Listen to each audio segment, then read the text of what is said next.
It's quite a large project, simply to promote the music of the Austro-Hungarian composer Franz Schmidt. It was not a moment of modernism, of breaking from the past. It was really a moment of pushing the past to its extremes. These antennae come up and they play really in a very focused way, and they want to get everything perfect and brilliant. You're given a canvas on which to construct something, the job of which is to move people and create emotions in them through the medium of recording. Hi, Jonathan. Hi, Mark. Hi, Jake. I'm great, thank you. What an amazing place we're in. Yeah, well, welcome to Nia Centre. This is in Hulme, in Manchester. And it's very dear to us because it's a place that is rented by the Hulme community, who's doing great things. It costs a lot of money to run it. And obviously, with all the heating bills, they're really struggling to make ends meet. Yeah. So we're here to try to support them a little bit, and we've made a donation as well. Well, it's really extraordinary, so I'm very excited to be here and with you guys. So can you introduce yourself, Jonanthan? Well, I'm Jonanthan Berman, and I conduct.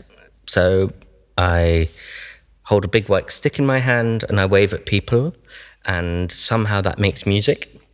I travel around the world conducting orchestras, operas, and it's the most wonderful life and the most wonderful job. Obviously, we're here to talk about the Franz Schmidt Project. Can you tell us a bit more about it? What is it exactly, for people who don't know? How you started it, why you wanted to start it, when it started? Well, the Franz Schmidt Project is it's quite a large project simply to promote the music of the Austro-Hungarian composer Franz Schmidt. His 150th birthday is in 2 years' time, in 2024, December 2024. And I would love to draw his music to the sort of forefront of our orchestral programming, so that for his 150th, we play lots of it, and we really sort of use it to inspire audiences and draw them into the concert hall, back into this live music where acoustics, which is very important to all of us, really matter. So in order to sort of make this project work, the backbone of it is I'm creating a new cycle of recordings of his symphonies. There are 4 symphonies, and we also do the carnival music and intermezzo from Notre Dame. Mm-hmm. And a few weeks ago, we finished doing all of the recording, which you guys came to the final sessions. Incredible. So we recorded all the symphonies and the Notre Dame music with the BBC National Orchestra of Wales. I have also created other bits of content, which I will continue to create. So there's a website where you can find performances of Franz Schmidt, information, little bits of literature about him, some written by me, but mostly by other people. I've also started, actually quite similar to this, a set of interviews of conductors and musicologists and historians all about Franz Schmidt, called the Franz Schmidt Interviews. Mm-hmm. And over the next year, I aim to build up a library of research about Franz Schmidt, about his contemporaries, and about Vienna during that period. I'm totally in love with Vienna. Actually, I'm in love with it now as a city, but also this sort of powder keg, this firework of a moment that was, 1899 to 1928, 1930, where just so many people sort of gravitated towards, and so many different art forms and artists and poets and books were written in so many different ways. Scientific advances were made. It was there are others, but it was a really special moment, I think, in humanity. And Franz Schmidt was not being one of the famous central figures, like you would say Mahler or Schoenberg or Klimt or Schiller or Musil, any of those were. He was absolutely part of that world. He was head of the Vienna Conservatoire, so he was teaching a lot of the youth at that moment. He was friends with all of these guys. He was involved in first performances. And although his music is perhaps in some ways looking more back, that is still part of the zeitgeist, is that it was not a moment of modernism of breaking from the past. It was really a moment of pushing the past to its extremes. And I think that Franz Schmidt is a really important person in that story. Are you planning to do a performance there in Vienna about part of Franz Schmidt Project or not? Not yet, but I am working on it. I hope so. Okay. I would love to. I would also love to. I would love to perform his music in Vienna, but I would also love other people to perform it in the year. The project is led and driven by me, but is not about me in any sense at all. It's about Schmidt and his music. Okay. You just did recordings, but first we're going to do a small game with 5 questions. Fantastic. No pressure. So, how many professional orchestras does the BBC have?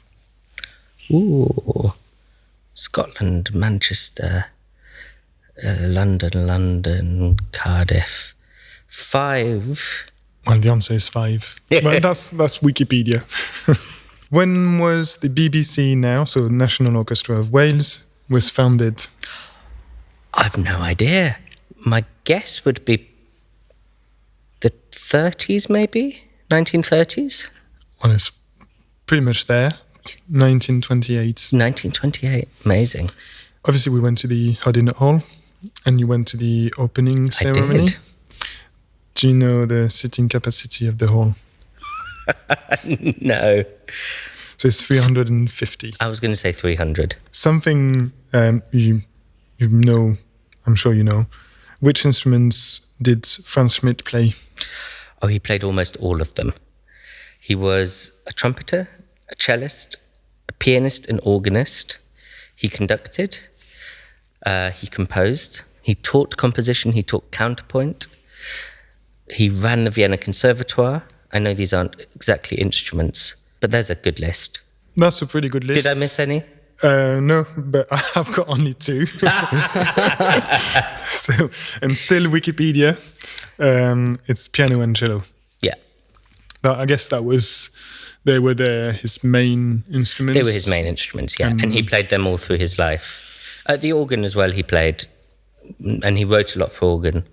Yeah. And the trumpet he played as a kid. And actually, when we get to talking about his 4th symphony, which you heard us record in Cardiff, it begins and ends with this solo trumpet theme, which for him was a sort of reminiscence of childhood. Interesting. So he's written quite a lot of music as well. And you must be practicing music to a good level to know the intricacy of each instrument, and I don't know how you do. Maybe he'd do that for his whole life, practice music. He probably didn't have a job at the time. I don't know. Schmidt. Yeah, Schmidt. Well, he's a really interesting example. I think he's not a very usual example. So he was a real prodigy, and the people who knew him spoke of him as the most complete musician that they'd ever met. So, for instance, there's a anecdotal story by someone who knew him later in life, his doctor, and they were talking about a rather unknown piano piece of Robert Schumann, and Schmidt sat down at the piano and played it flawlessly by heart. He goes, and Schmidt responds by going, "Oh, that's very interesting. I haven't heard that piece, or I haven't seen that piece since I was 5 years old." And so Schmidt's knowledge and his brain was extraordinary. He remembered everything. There's so many stories of him in the middle of a conversation walking over. They're talking about one little cadence in the middle of a symphony by Mozart or Haydn or Schumann or Bruckner, and he would just walk over and play that cadence, and then he'd be able to play the bits before, the bits after it. He was incredibly talented at the piano. Leopold Godowsky was the great pianist of the early 20th century. And Godowsky was asked in an interview once, who is the greatest pianist? Now, Godowsky was rather narcissistic, so his answer was, well, the other one is Franz Schmidt, suggesting that Franz Schmidt was up at his level, which is sort of unheard of. He was famously one of the best cellists in Vienna. Gustav Mahler, who was the conductor of the Vienna Staatsoper at the time, always wanted Franz Schmidt to play the solos. in the Vienna Philharmonic or the Vienna Staatsoper, which is the same organization. So, I mean, his knowledge of instruments came from sitting in orchestras all his life. I think he got the job in the Vienna Philharmonic when he was 19, which is also when he started writing his first symphony. And the first symphony we recorded it 2 years ago now, and it will come out in the release. And it's an extraordinary piece, written between the ages of 19 and about 23. And I think what I was doing between 19 and 23. And it wasn't writing a 50-minute long, beautifully scored, in-depth romantic symphony with second subject, fugal ideas, every note taken care of. I mean, the first symphony does reference a lot of the other composers of the time, Richard Strauss, Bruckner, but a lot of Brahms as well, and Schubert. But still, already he had his own voice. So for me, understanding instruments comes from sitting in rehearsals, learning, reading about them, listening to recordings, speaking to my colleagues about their playing, understanding them over time. But I think for Schmidt, it really came from a very young age. The other piece that we recorded this January is a piece called Notre Dame, the carnival music and intermezzo from Notre Dame. Beautiful, luscious, romantic piece. And he wrote that when he was 21. I read a book, I think it's in Peak, from David Epstein, who was talking about talent. And I think he's American, and his philosophy or his theory was more that you acquire talent, you're not born with it.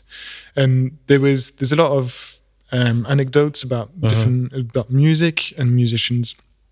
And there was one thing about Mozart, and they were saying, well, maybe they've made the story better than it is actually. Like, he was able to listen to an orchestra or a piece of music, really complicated one, and able to replay it or retranscribe it. And they were saying, well, maybe that wasn't so true. Maybe he was able to write again a little piece of it, and they've made it a big story. Or being able to play very complicated pieces of piano or something really early. Well, maybe not. Maybe his dad, we know he was a musician, and he maybe trained him well before, but they might have maybe not lied. So I wonder if we know people like this at the moment here, contemporary people who do exactly the same. So maybe Franz Schmidt was able to do to transcribe or replay what he'd heard. Was it a very complicated piece? I'm just challenging that thought. Yeah. I mean, I think the talent question is a very interesting one. I mean, my personal view, there's a wonderful phrase from a geneticist called Matt Ridley that I once read. Actually, there's a whole book on it called Nature via Nurture, that you have these inbred, for him, genetic, basic talents, if you want to call them, but that you have to expose them and you have to then build them up and train them and provide the right nurturing for them. And I think that musically that's absolutely the case. I mean, I think this idea of hearing something and being able to reproduce it is actually not as out of the ordinary as we like to think. Yeah. I'm lucky enough to work often with living composers, and my great mentor was Oliver Nussen, who had a completely photographic memory and remembered absolutely everything as though it was yesterday. I don't know exactly how Schmidt's memory functioned, but that you could easily tell the same stories. I knew Pierre Boulez and Ollie Nussen had these ears, and everyone talks about how extraordinary their ears are, meaning that you have like a cluster chord with 150 people playing it in an orchestra, and they can pick out wrong notes like this. But there are also a lot of professional conductors and composers and musicians who are able to do things like that. And it comes from years and hours and hours and hours of training and understanding the patterns beneath music. You mentioned Mozart. I mean, for me, the most extraordinary thing about Mozart is not his memory or even his youth, but is his sort of grace and the sublimity with which he can write music, or he makes us feel, we're 350 odd years after his death, and you play a piano concerto or an opera, and we're moved by it because it's so intimate and vulnerable and strong and powerful all at the same time. Yeah.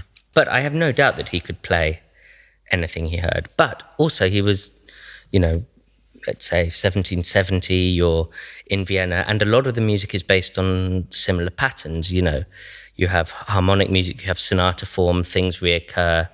So it's like, instead of having to remember every single pixel of the picture, you go, person, bed, picture on the wall. Yeah. And you can recreate those much easier. It's like when people remember numbers. Yeah. Remembering 10 individual numbers is quite hard. Yeah. But remembering two numbers, 10,025 and 32,462 is quite easy. That's true, yeah. So I think that as you develop through your training, you may have a phenomenal memory, but then you develop in trainings way of compartmentalizing things and understanding the structures behind things. I think that Schmidt was an extraordinary person and an extraordinary composer, but I also know extraordinary living people of equal, if not more, talented, yeah. We've got one last question. Oh, only one last. Franz Schmidt, Arnold Schwarzenegger, and Fernand Porsche have something in common. What is it? They all have or had a passion for cars. They are or were all musicians, secretly or not.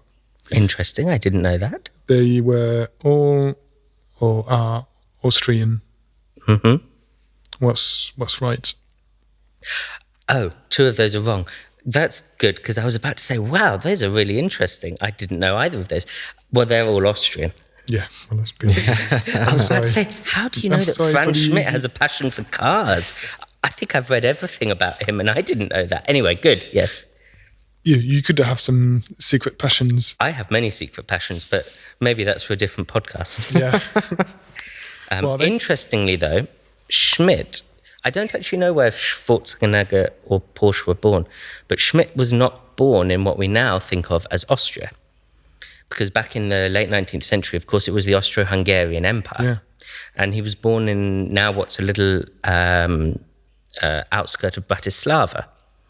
His first language was Hungarian. He only moved to Vienna, I think, when he was a teenager. It's a sort of rather sad story. His father was caught embezzling money from a firm, was in prison. So his mother and Schmidt and his sister, I believe, moved to Vienna to stay with some family there. So, and actually that, I hope we'll talk about it later, but his Hungarianness and his, there's this word Magyar, which is a sort of Hungarian nationality, comes through all of his music, often in his sort of lyrical second subjects. Get, violins playing up the G string, these sort of very intense, almost gypsy-esque Hungarian melodies. So it was very important for him that he was Austro-Hungarian and not just Austrian. You just did recordings, or did you do also some performances? Yeah, I've performed his music a lot, both leading up to the recordings and after some of them, and have dates in the diaries to do more over the next few years. I'd love to do, any of the symphonies, but also some of the music that I haven't recorded. There's a whole bunch of piano and orchestra pieces for left-handed pianist, because one of his great friends was Paul Wittgenstein, brother of Ludwig Wittgenstein, the philosopher. Mm-hmm. Paul Wittgenstein was a fabulous pianist who lost his right arm in the First World War. And afterwards, he commissioned a whole bunch of left-handed piano music. The most famous one is the Ravel left-hand concerto, but also Korngold, Hindemith. And Schmidt wrote two huge pieces of chamber music for left-handed piano and various instruments. There's a piano concerto for left-handed piano. There's two other sort of sets of piano variations for left-handed piano. So really, there's a huge wealth of repertoire there. What's...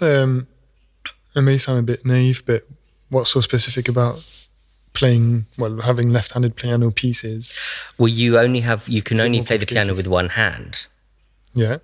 So, whereas you normally play like this, and you traditionally have some sort of bass, accompaniment, melody, second voice inside here, or you think of Rachmaninoff piano concertos and it's big hands all over the keyboard. Here you can only create that with one hand. So for the composer, it takes a lot of imagination and craft to make something that sounds full and projects over an orchestra and that has all of these qualities. And the way Schmidt does it is extraordinary. When you hear them, you have no idea that they're played by one hand.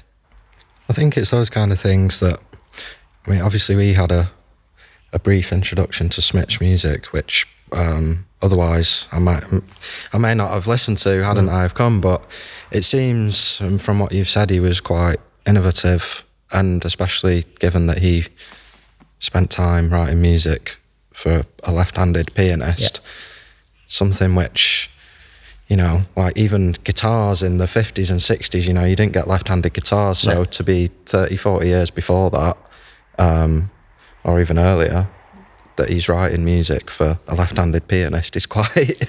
And it's those kind of things that then that push music onwards. Yeah, Schmidt was definitely innovative, but one of the big things that I'm actually trying to sort of promote through this is that music doesn't have to be innovative or pushing music forwards in order for it to be worth listening to. Yeah. Because I think there were other people who were pushing music in a more extreme way at that time through their use of chords or atonal music or this really crunchy music that you would now recognize from like horror movies or nasty music, although I find a lot of it very beautiful. And I think that there's a habit in the music world, in all of the art worlds actually, of finding this like single line of history, and the one thing leads to the next, which leads to the next. And that's all very well, and sometimes it works like that, often it doesn't. But much more interesting for me is to sort of broaden that out and understand the time that is much, the sort of the period of time which is much bigger, and to see everything that's going on. And actually, if we think of what's going on now, I think it's really important that we don't only judge things on their newness or their perceived newness, even if it's something old, because that actually blinds us to the beauty or the interest or the imagination that a song or a painting or a book can bring to us. And I think that if we continue to think of things as only important or only interesting if they move something forwards, of course, they're very easy to sell, or we think they're very easy to sell. The first that breaking tradition, they've done something no one's done before. You can talk in hyperbole, you can put things in big writing in your magazines. And that's great, and things need to sell, and those things are very important too.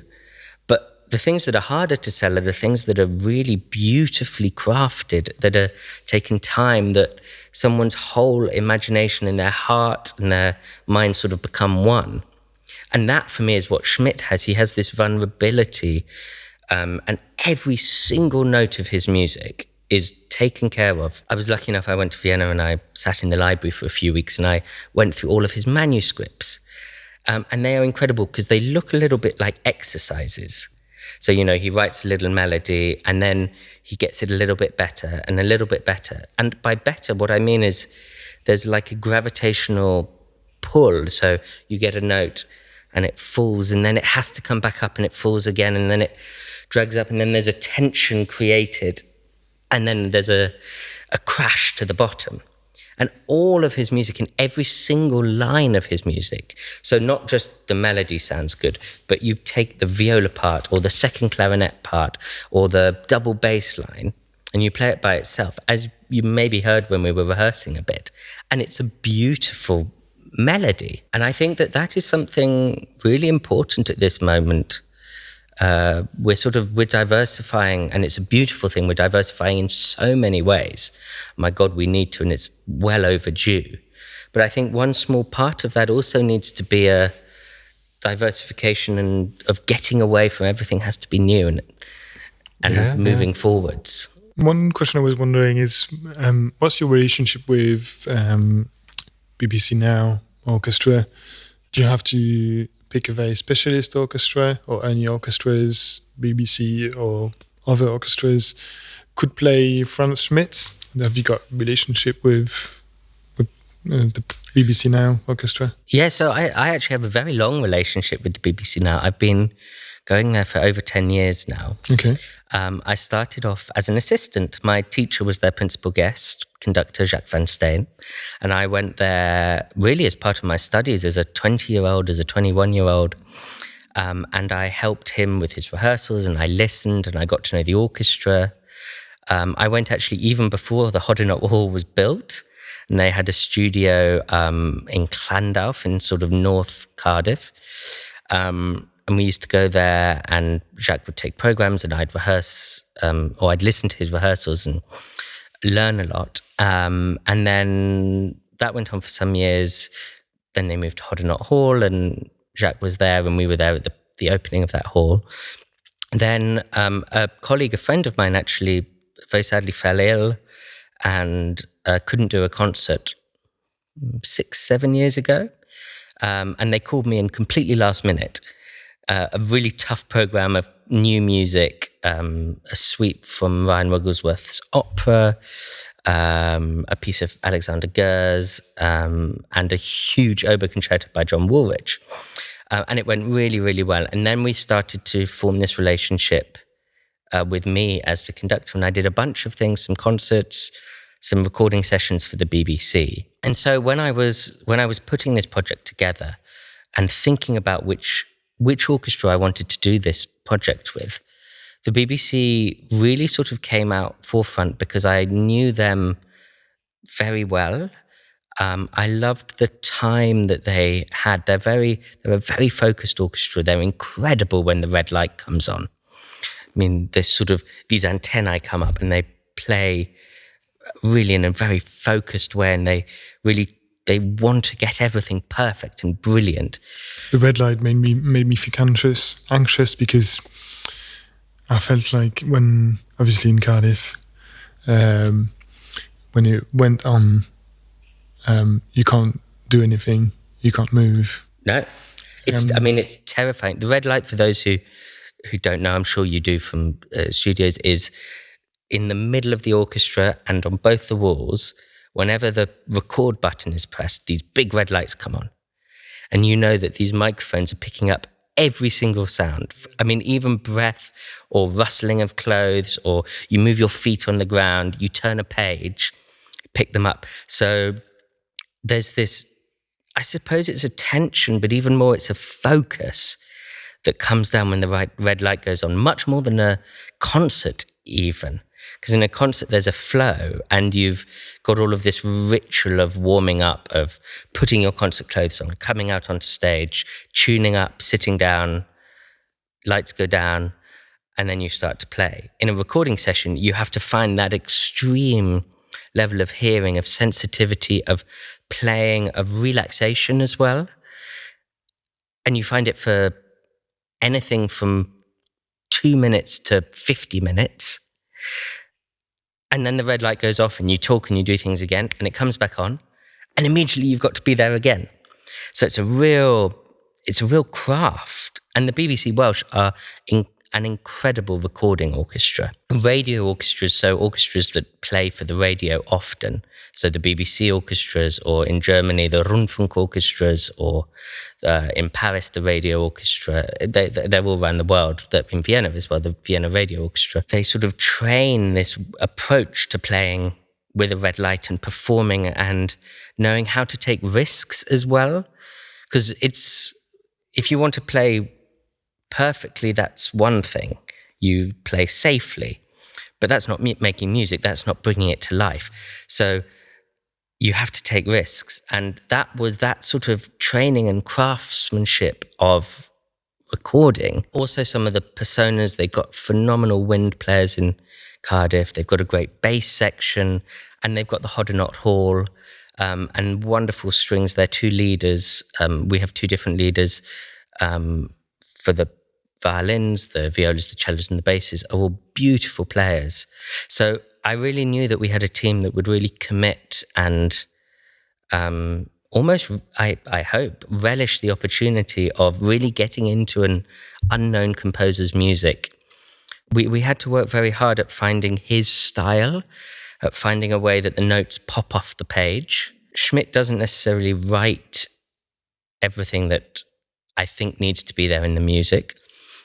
If you look at a piece of Schoenberg written in the same year as a piece of Schmidt, the Schoenberg will have directions, so words, every bar, every 2 bars, with grace, slowing down, speeding up, freely, loudly, aggressively, softly, passionately, very passionately. And Schmidt just has fast. But I don't think that means that those directions aren't there. You don't play it flat, but you have to sort of make them in your playing. And the BBC were so willing, and that was what we were working on really, is to find the life and the life in between the notes and in between the rhythms. There's a lot, and I really knew the BBC could do this because they have incredible rhythm. Music is not like a metronome. There's types of music which really... Some music functions from sounding mechanical, but most music has to sound like it's breathed. So rhythm has to be constant and it can't get in the way, but it also becomes an expressive means. And for a lot of Viennese music, as you hear in the waltz, rhythm is not regular. So if a waltz is in 3 and you go ba-dum, bum, ba-dee, and if you play that like a clock, it's completely dead. Tick, tick, tick, tick, tick, tick. You can't dance to it. So there's these very Viennese, there are others elsewhere, but Viennese tradition of ba-yum, bum, be-yum, bum, be-yum, bim. And finding this sort of flexibility and nuance in the very rhythm of the music. Also in the Hungarian music, we mentioned earlier that Schmidt has this big Hungarian side to him. And if you play Hungarian music straight, so for instance, in the 4th Symphony, ba-dee-dee, ba-dee, ya-da-da-da-dee-dee-dee, it's dull as hell. But if you go ba-ya-dee-da-yam, it's got this like rhythmic vroomf. Then suddenly it comes to life, or I think it does. So because I had this relationship, sorry to get back to your question, I just like talking too much. To get back to your question. You're here to talk, so. Also to listen, maybe. The reason for choosing the BBC Welsh was I knew that they had all of these tools and this sensitivity from working with them, and they have a very relaxed and focused approach to making music and this craft of recording. Mm-hmm. And I'm thrilled. I wouldn't change the orchestra in a million years. How much did it take to prepare for the recordings? Did you have to practice before? And if yes, how much? What did it take to prepare with the orchestra? Well, with the orchestra, not very much. Okay, that's surprising, because you'd think there's a lot of prep, especially in practice, and get everybody tuned. Well, I'd say. I mean, the first thing is that the BBC Welsh, but all professional orchestras, they play every week together. Yeah. 2 concerts a week, 3. So the being of an orchestra, so playing in tune, having sound, having approach to articulation, they deal with on a regular basis. So one expects from a professional orchestra that you turn up and pretty much the first run through is good. Pretty incredible. But they are really extraordinary orchestras. Yeah. I don't think people ever realize how talented and how, even more than talented, how just goddamn hardworking these players are. So, we turn up on I can't remember, I think we started on Wednesday. You turned up on Friday. We started on Wednesday. And it was the first time we'd played this symphony and the Notre Dame together. We spent one day, so 6 hours rehearsing. Then on Tuesday, we recorded the whole of the symphony. Sorry, on Thursday. The second day, we recorded the whole of the symphony. Then on the Friday, which was the day you came, we ran the symphony in its entirety first thing. And then we worked on the other piece. Now, of course, things do happen before that first rehearsal. So the players have the music a month or 2 months in advance. Difficult passages they look through, soloists and important players maybe listen to some recordings, maybe they practice their part, maybe they don't. That's in some ways that's a hidden world for a conductor. All you know is that when you turn up, they're really prepared. And for some people, that'll be they can read it. And particularly in the UK, the level of sight reading, and not just being able to play, but being able to make music sight reading is extraordinary. Like, it's the highest level in the world, I think. Really? So, absolutely. I mean, that's not a hidden fact. When people come and they watch British orchestras read through something, a brand new piece of music for the very first time, and it sounds perfect, it's like, oh. Are they all teachers or just really professional? And I mean, I think they are definitely just all professional. A lot of them do teach. Yeah. But it's not it's not being a teacher that gives them this ability. No, to me, being a teacher is you've reached a certain level. Yeah. And you have that level, and maybe also, from not experience but knowledge, I know that musicians struggle to make ends meet and make a living, so they have to do different activities. That's for what I know, but it may have changed. Some organizations may pay well their musicians. I mean, I think all musicians have to work hard to make ends meet and to live the life that they deserve. And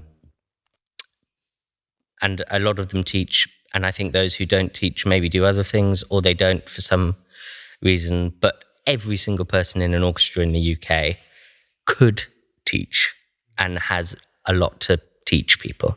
To me, it's being able to read or play as you read is quite incredible. I don't know what you think, Jake, but well, as a musician myself, but perhaps, definitely more unorthodox compared to the people that perform in, for example, BBC Wales. But I learned to read music, forgot, learned to read again, forgot. I think I tried one more time and then thought, this isn't. I absolutely appreciate orchestral music and that tenacity to learning, the intricacies of it. And that's a great thing, I don't think you have to understand it on that level to appreciate it. No. And, I think that's the great thing.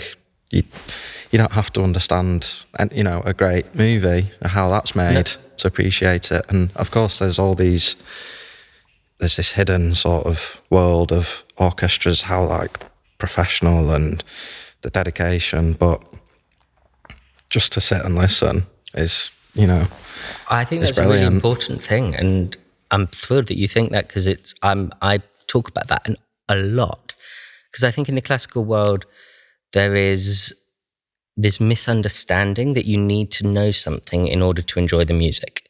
You absolutely don't. You need to listen, and you need to actively listen. You have to be present and want to take something. It's not like being spoon-fed or, injecting yourself with a Netflix series that, is a wonderful drug, which we all do. But if you're really there and actively listening, you need to know nothing, and you can be affected, and you can be affected by the nuance and by the detail of it. And the thing is that the things that people think they need to know are basically only descriptive words for how something sounds. You talk about cadences, bars, phrase lengths, Schenkerian analyses, sonata form, rondo form. None of that matters. It's this very beautiful and very interesting way of trying to describe the sound. But if you listen to the sound, it's all there. So I love what you just said, and I wholeheartedly agree. During our first interview, we talked about setting up the orchestra. Yeah. Did you have to work on it for the recordings? And if yes, what did you do? What sort of work and rearrangement did you have to do? Setting up an orchestra is a sort of a balancing act between ideals and realities. So, for instance, I came into the first sessions with a real ideal image of how I wanted the orchestra sat. I wanted the violins on one side, one on the other side. I wanted double basses behind the winds. I wanted timpani on the side behind the trumpets. I wanted the horns and trombones in one line at the back. And I had very clear, distinct musical reasons for why I wanted this to happen. However, when we got into the hall and those particular players, we started changing around a bit, because it's a balance between the ideal of how you imagine the music working, but also how the hall works, how the acoustics work, how the microphones work. But even more importantly, it's how the individual players of the orchestra work. And so, for instance, in Hodinot Hall, we found that it was quite hard for the violins on either side of the conductor to hear each other. Not impossible, but what it did was it made them very uncomfortable and very nervous. And so in order to get them to relax, to feel relaxed and comfortable and to play the best they could, I moved the violins back. Now, I lost a little bit in this sort of stereo, one violin sound, the other violin sound. But what I gained was a depth of sound, an intonation, an ensemble, a happy violins or a happier violin section. And so little things like that, it's always a matter of compromise or a matter of negotiation. Some of the things as well, we moved the contrabassoon, which is the big bass bassoon, behind the bassoons. Normally they're in one line, but both for the microphones, for the hall, and importantly for the player, he felt more confident fulfilling the role in this music of that instrument, because the contrabassoon is actually used almost as a solo bass instrument. And you often get the cellos playing the bass line and only the contra playing the low 16 foot. And so for Phillius, the producer, and for the player, it was a much better place for him to be, which was unusual. I would never suggest that to an orchestra, and that suggestion came from the player. It was fantastic. So I think it's also really important to understand where you want the sound to sound best. And for these recordings, that was, of course, in the box. 2 of the symphonies we did play live, and then it was a matter of making it sound really good in the hall and in the box. But when you came along for the 4th symphony, I mean, it did sound good in the hall, but we didn't ever go back and listen in the hall or think, how does it sound from row 3? How does it sound from row 50? All we did was we listened through the microphones and we adjusted the microphones and the players and where I was. And there were certain things which I heard too much of or too little of. So even for me as a conductor, it wasn't, I mean, you never want it to sound perfect here. I mean, if it does, it's very wonderful. And there are some halls where it does and it sounds great out there. But there are other halls where you have to make the translation. And so for me, I would go back every day into the recording studio.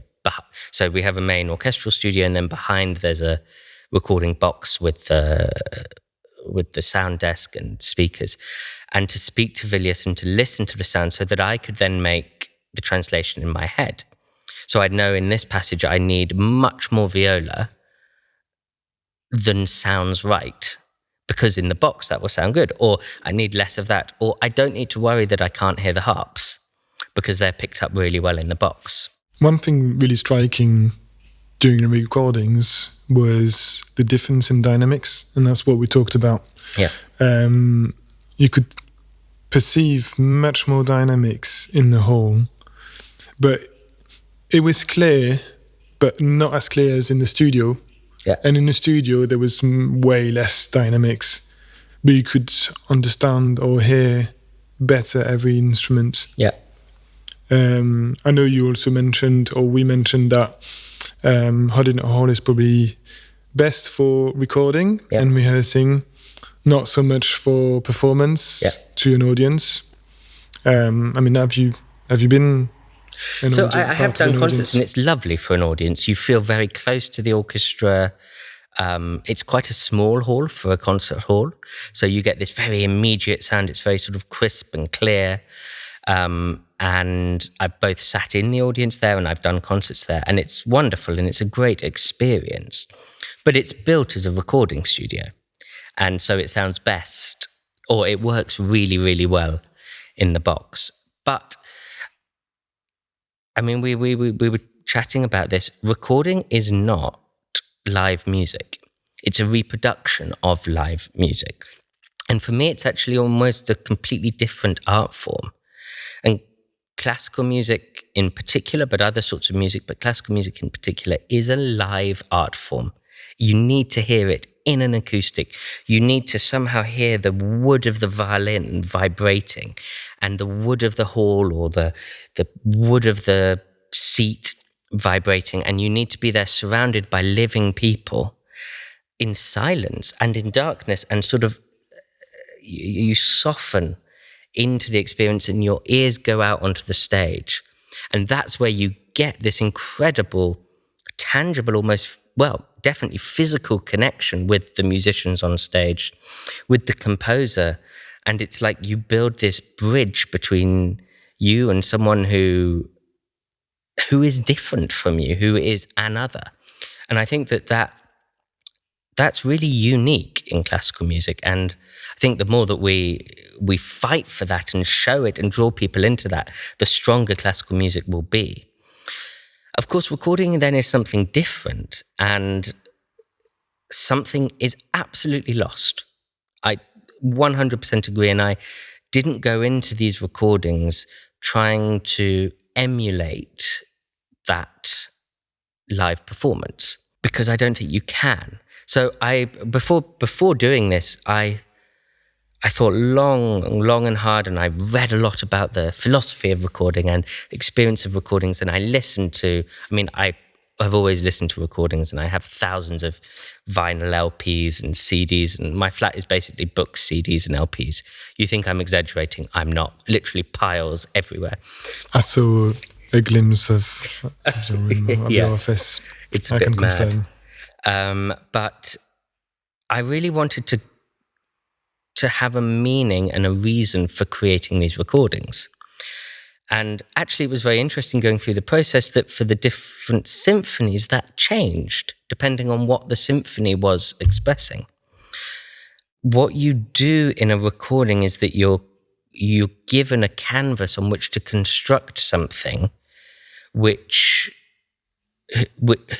job, or the job of which is to move people and create emotions in them through the medium of recording.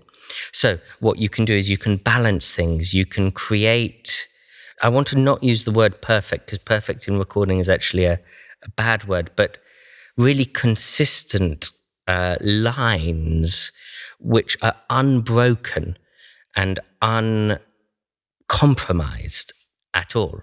And that's what you look for in a recording, and that's what we were looking for in the orchestra. And it's not just there on the surface, or it's not just there if you choose to listen to the violins or the double basses. It's there whatever you listen to.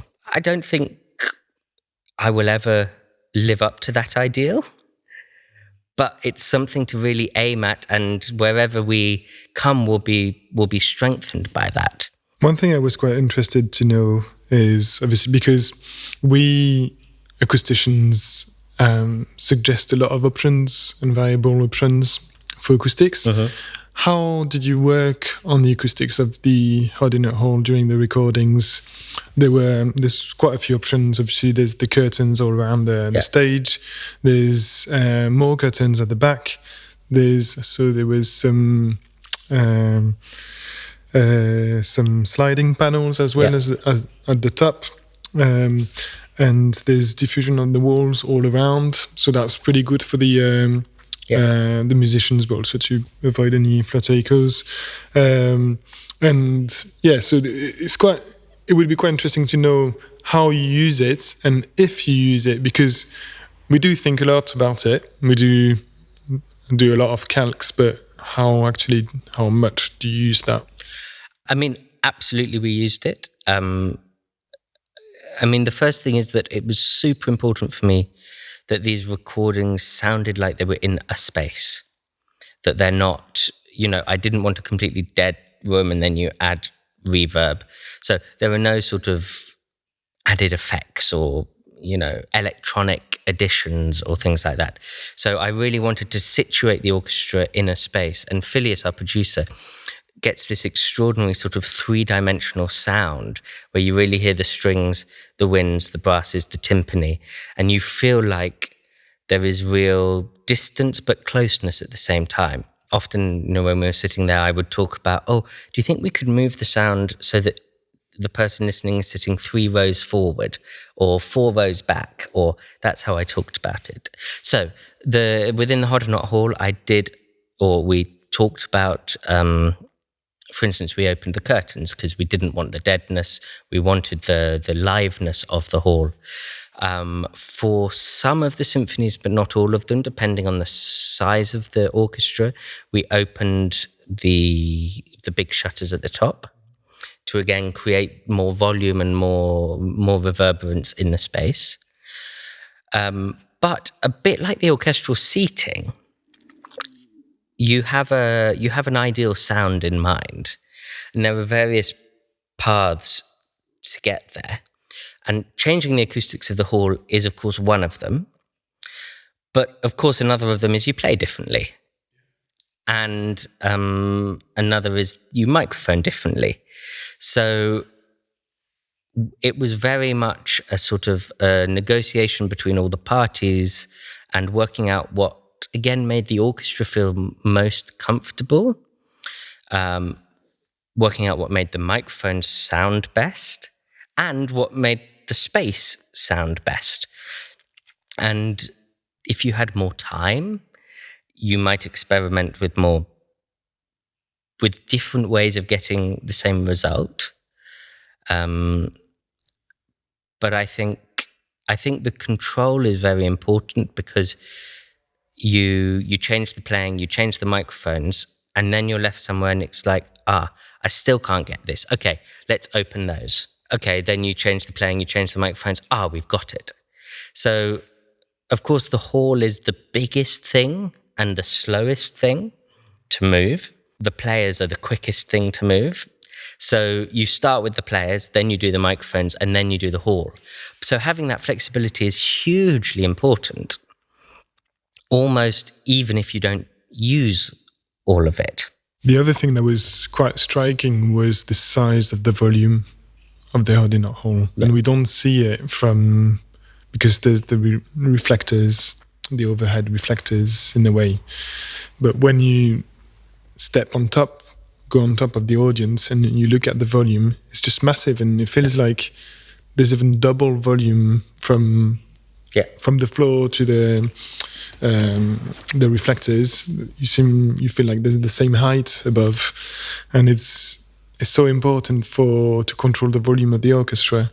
And when we listen to the orchestra, it didn't feel loud at all around or within the orchestra. So it was quite incredible. Obviously, you could play really, really loud, and we did perceive it and made us jump. But then you could really control the level. And I guess it's also a way to not have music sound too loud and prevent hearing loss. Well, I mean, the hearing loss is very important, and I think the BBC are very careful, and I think they have a pretty good setup there. But when we talked last time in the blog, I mentioned that I love working in smaller concert halls because it makes players, or I can encourage players to play a little bit less and go for the reverberance in the sound, which for me is a slightly more authentic, older approach to making sound, where the sound sort of spins out of the instrument. And you're not trying to project the back of a 6,000-seater hall. You're trying to make the most perfect sound for the moment, expressive sound where you are. And that was one of the things I love about Hodderknott Hall, is that you can play softer, particularly in the louder sections. And you probably heard me, I asked many times for the strings, the winds, and particularly the brasses to play more gently, take one dynamic volume down, because then you get this richer, warmer, more analog, more materialistic sound. Like you can hear the materials of the instruments, and you hear real reverberation and warmth in it. Not all music needs or wants or demands that, but Schmidt absolutely. I used it in the rehearsals. There's a beautiful saying in a book by Stefan Zweig, who was also an Austrian author of the same sort of time as Schmidt. And he described, there was an old hall in Vienna called the Bösendorfer Saal, which I think was bombed, so it no longer exists. But he describes the sound there in a very sort of beautifully poetic way as sounding like you're inside a dusty old violin. I thought that was beautiful, and that's how I want it to sound, sort of with this sort of almost tender fragility to the sound, even when it's strong and powerful. And I think that space and having that physical volume above and having the microphones meant that we didn't have to blast. We never had to play out, which means that you can find more colors. It's like speaking. You know, if you have to shout, you have only a certain color range. But if you can shout and speak and whisper, suddenly you have all of these colors to play with. What sort of microphones were used and how many? Because we saw quite a lot. We tried to count, but I lost count. Yeah. Well, so you came for the Fourth Symphony, which we actually had a slightly different approach to. The simple answer is that I left the microphone choice and microphone placement up to Phillius, our producer. But I left it up to him whilst having quite in-depth conversations about the sound that we were looking for, about why we were looking for that sound. Now, the Fourth Symphony for me stands apart in Schmidt's symphony cycle. The first three symphonies up, they're wonderful, they're beautiful, they are really traditional symphonies. They expand form, they expand the emotions a little bit. But what they do is they do something that we understand and we know, and they do it really well. So I wanted to create something that it was like going into the National Gallery and looking at a painting, a Botticelli, and you go, wow, isn't that extraordinary? And it draws you in a little bit, but there's still a sort of sense of display, of objectivity in a way. Now, for the Fourth Symphony, I think it's Schmidt's absolute masterpiece. It's something completely different. And the music functions on a very different way. So it's not something, and a dialogue between the two objects. What it is it's this unbroken line. So it's a 45-minute piece. For those who don't know the piece, you guys have heard it. It's a 50-minute long piece, which starts with a solo trumpet, goes to a solo trumpet playing the same thing, but metamorphosized at the end.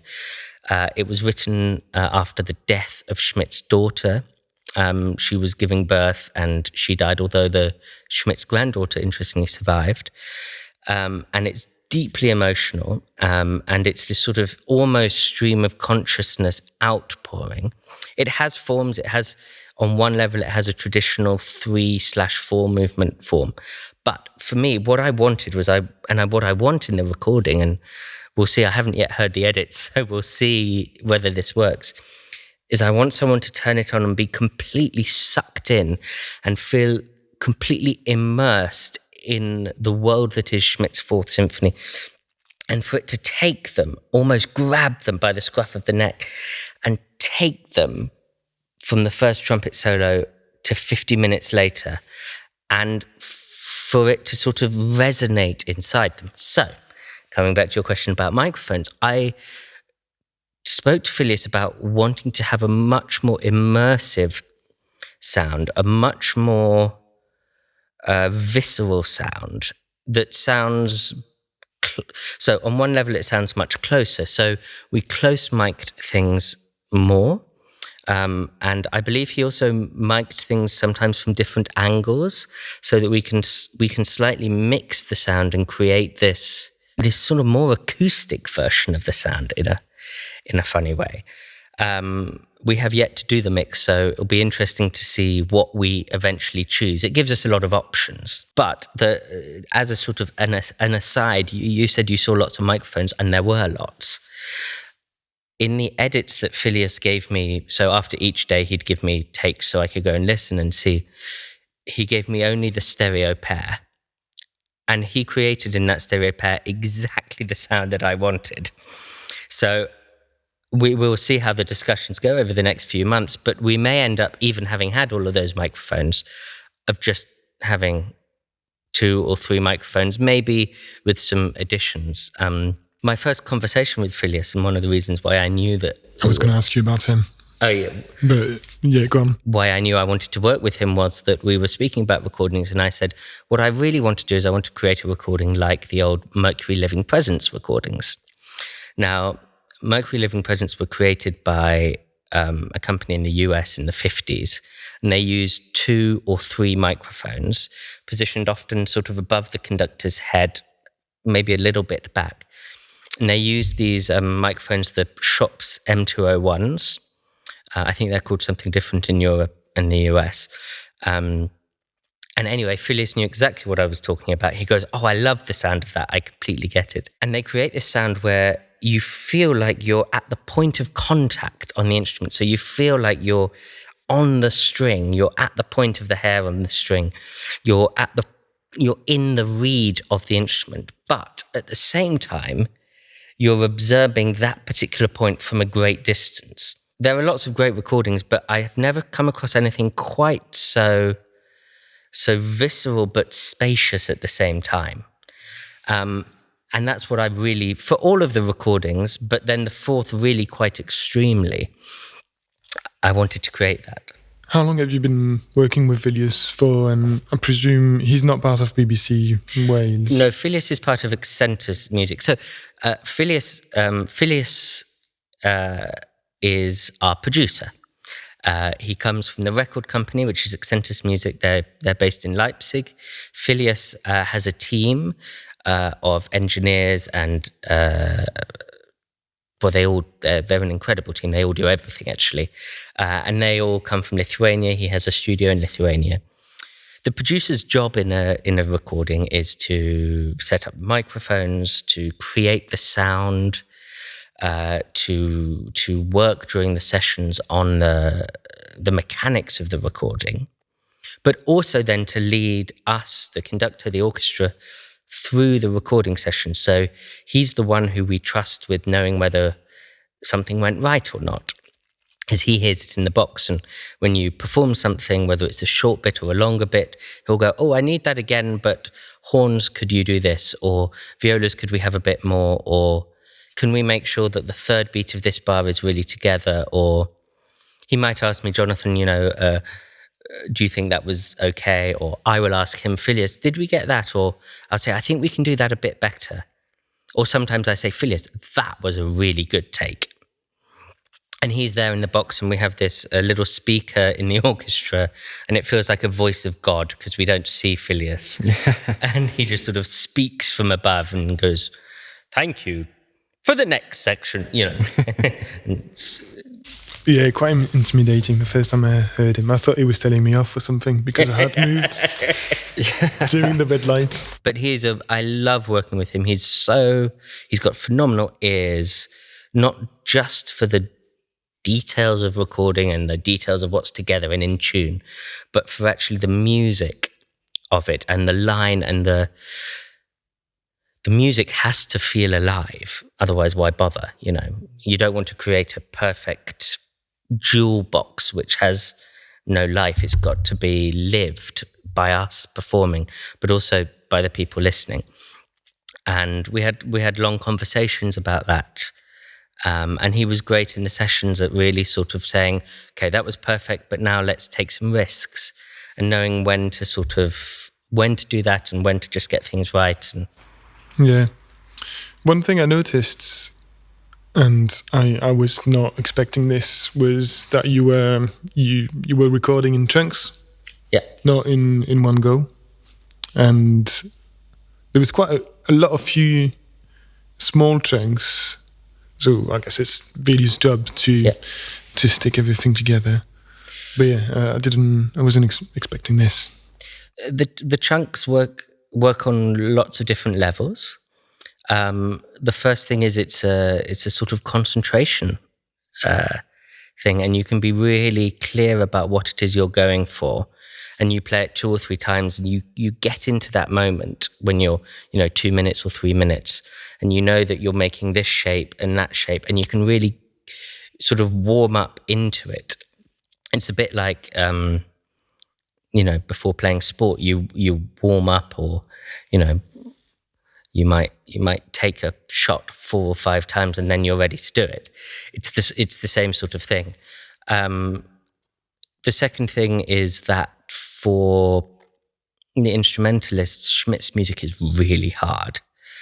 And in order for them to be able to play right on the edge, so to take risks and to make all of the colors that they possibly can, sometimes taking things out of context allows them, particularly for the winds and brasses, to swallow, to breathe, to relax their lips. And then they know that this bit they're going for their ultimate pianissima. Now, they can do that in concert with momentum and with line. And in a concert, in a live situation, it's about something else. It's about connecting to the things before and after. But recording microphones are clinical. They sort of whitewash everything in a way.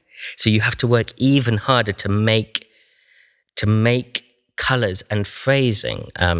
And in a hall, if you hear a phrasing that goes da-yum, ba-dum, through a microphone it will sound ba-dum, ba-bum. So you have to play it da-yum, ba-dim. And so to sort of work that out and to make all of those translations really from normal playing practice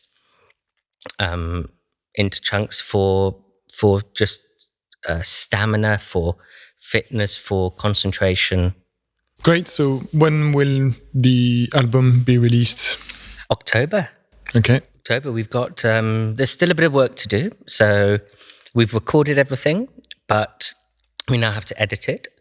And one of the great things that I love working with Phillius for is that I will go over to Lithuania and we will spend some days sitting next to each other in his studio, going through moment by moment, trying to find the best, this line that we were talking about, trying to really make it, and listening in great detail, but also listening over the whole thing, because it's not about just the details, it's about the whole being made up of the details.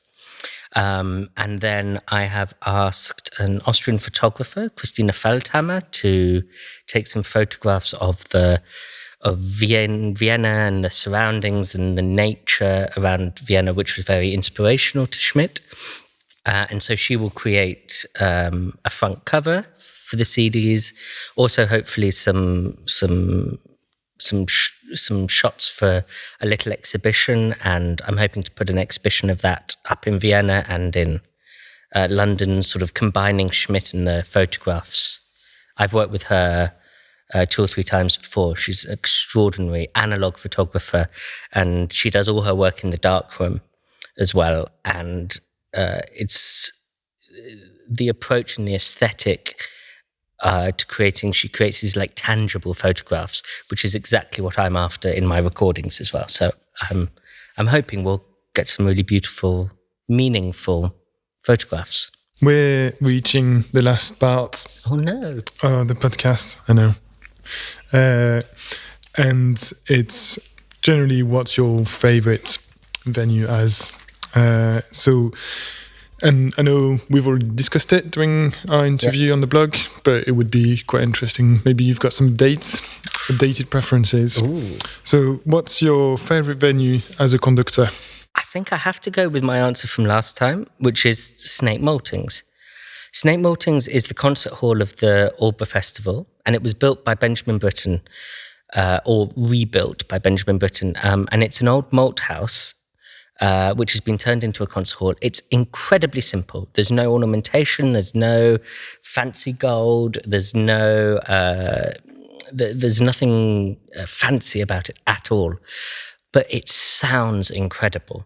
It's rectangle, probably 350, 400-seater hall, raked audience, a nice tall stage, red brick walls, wooden floor, and a sort of conical roof.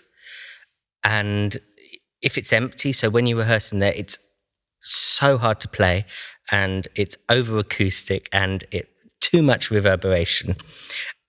But when you get people in, it's got this warm glow, and everyone feels close to the orchestra. The orchestra feels close to the audience. Again, you can't play too loudly because it's this really immersive sound. You feel also in there that the sound doesn't just come from the stage, but really surrounds you. And I have a lot of emotional connection to the place because my great friend and mentor, Oliver Nussen, lived there. He ran the festival for some years, and then towards the end of his life, he lived there when I was seeing him very regularly. So I have a big emotional connection, but I also have given some of the most memorable performances of my life. It's also very flexible, so you can take the front of the stage down, and it opens out into this enormous orchestra pit, and then you can have an opera production above. And I did a production of Debussy's Phillius and Mélisande there. And it was one of the best things I've ever done. Every note sounded right and sort of went out, and the hall took it, and the audience were deathly silent. And the whole piece sort of had this shimmering glow. The sound was right, the momentum was right. I managed to do pretty much everything that I imagined was possible. The singers felt secure on stage and supported by the orchestra. Maybe it didn't sound like that to anyone else, but from my position, it was really without being perfect, it was the ideal performance. It was what you go for, what you try and get every time you perform. So I guess that's got to be my favourite to perform. Mm-hmm. What's your favourite venue as a listener? Well, that depends on the music, because different halls make different music sound better or not worse, but you have to fight for them. So, I love the Musikverein in Vienna, particularly if you're hearing late Romantic, early 20th century music. It's a super acoustic. I used materialistic. You can hear the pores in the wood. You can hear the color of the paint. I know that that's slightly a silly thing to say, but when you're there, it really affects you. And it's warm, it's beautiful. It's quite a loud hall, so orchestras have to play a bit softer, and you get real warmth from playing. It's a small stage, rectangular, with a balcony. It is very ornate, but the ornamentation comes from a sort of sense of grace. Although, of course, when it was built, everyone hated it, but that's another story. And I suppose in that vein, the Concert House in Berlin and the Concertgebouw in Amsterdam, they're all very similar, and I love to perform and listen in all of them. It's probably the third time we get Musikverein. In 5 episodes, yeah. But if you hear a piece of contemporary music or Stravinsky in there, it's not necessarily so helpful to the music. I think if you were hearing sort of more contemporary music, there are places like the Musikgebouw in Amsterdam, which is this amazing, almost floating concert hall on the river. The Berlin Philharmonie. The Berlin Philharmonie is stunning to hear anything in, partly because it sounds great, but also partly because it's got this feeling from every seat, you feel like you're almost on the stage. And it was built as a sort of 1950s socialist ideology of bringing Germany back together again. And they wanted a classless hall where you don't have the expensive seats and the cheap seats. You do have more expensive and cheaper seats, but they're not visually like that. And then I think the hall which I've been just blown away by was Suntory Hall in Tokyo, where, I mean, the sound is, I can't describe it, it's like nothing else. It's almost like you sort of, you know, on a photograph, if you do HDR and it makes all the colors seem more realistic. Somehow it made all of the instruments, all of the sounds seem more realistic, but mixed and combined as well, not separate. What's your favorite place to rehearse? I mean, it's always lovely to rehearse in concert halls. This summer I was in Cleveland working with the Cleveland Orchestra, and we rehearsed in Severance Hall, which is an astonishing, clean, clear, beautiful, reverberant hall, and the orchestra sit on the flat. And they are the most wonderful orchestra in the world, and I loved working with them. And rehearsing in here, and you can hear everything, but it's warmed. It was just a joy to make music, even in rehearsal.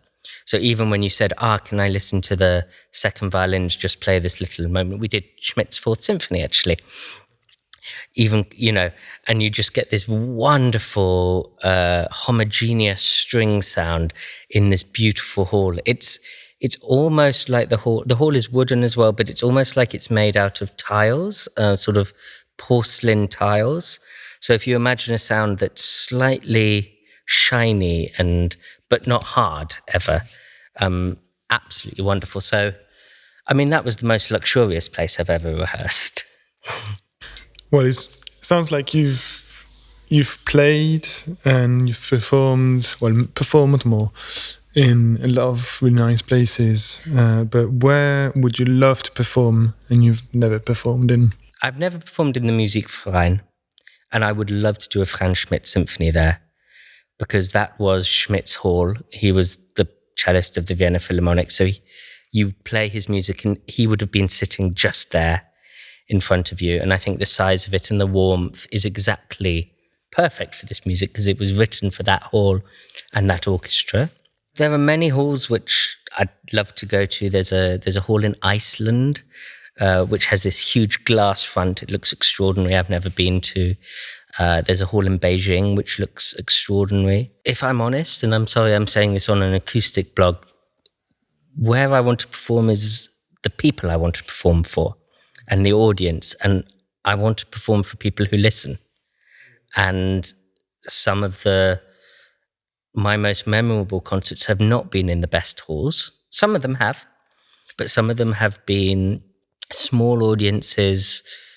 There was a hall in a tiny village in northern France where we went, and 70 people turned up, and it was 3.5 hours, and we did a tour around northern France, and we did 3.5 hours.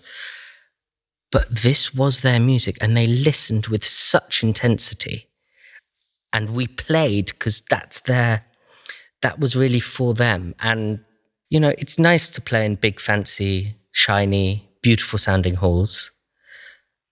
But you have to play music for a reason.